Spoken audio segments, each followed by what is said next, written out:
Hello, my name is Janet Richards. I am 54 years old. Hello, my name is Michael Albrecht. I'm 22 years of age. May I ask about your ordination? Because that's a pretty big thing. Through COVID, and in particular, the George Floyd incident and a lot of the conversations that happened afterwards was really difficult for my family. And we took a long, hard look in terms of what community was walking with us in the experiences we've had. As a result of that, we joined the Free Methodist Church in South Seattle. Even though we live in Redmond, we travel to South Seattle. I'm currently working on being ordained because I want to create safe spaces where people can come together, can grow in their understanding of each other and grow in their understanding of God. That's wonderful. Do you feel that the George Floyd incident of 2020, did you change churches during that time or because of that? I did. So in our case, we were going to a church that had expressed a lot of love to us. My son has a very complicated medical history. We spent many years at Seattle Children's Hospital with him in and out of critical care. This church loved us, provided meals, prayers, so much love. We're still very close to many members of that church. But what we found in 2020 was when we expressed our pain around the experience of Black people in America and our concerns, in particular for my son who sustained a brain injury. And so we began to worry, like, what would happen if he had a police incident? Would they give him the benefit of the doubt, give him time to respond, or would they just react based on some assumptions? And what was heartbreaking to us is that our church as an institution could come alongside us very well when our son was sick.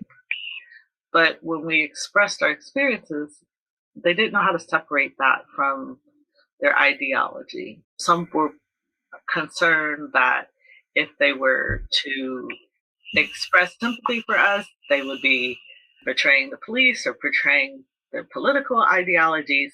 And what was hard for me when I realized that was, none of the people who walked alongside me had experienced a son with heart failure and a heart transplant, but they were able to listen to me with empathy.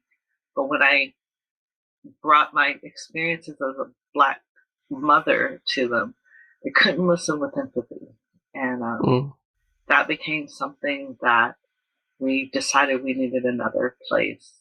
I think a lot of people prefer that the church isn't very outspoken on political issues because there's not many intersections of the two.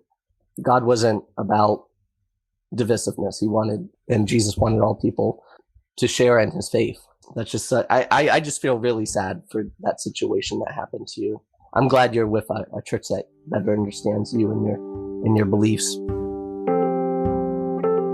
Being a gay Christian, a lot of evangelicals don't really understand how that works. In 2020, I found myself in a very dark place. I felt isolation due to COVID and attending school online. I wasn't able to focus on school online. I was starting to fail my classes despite being a really good student in a lot of high school and even in college.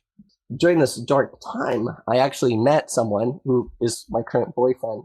I think he showed me the way to a path out of that dark place in my life and a path to Christ, a reunition with Christ. And to me, like, that could not be unholy. When I speak with a lot of Republicans, most of them, if not pretty much all of them, are very strong Christians themselves. And I've never had actually any poor interactions with anyone about being gay or anything like that. My father always asked me, how can you be conservative and gay like that? I can be me and have my beliefs, and people are just going to have to deal with it. Thank you for sharing that. As a person that's working to represent Christianity as a member of the clergy, it's really important that I hear stories like yours.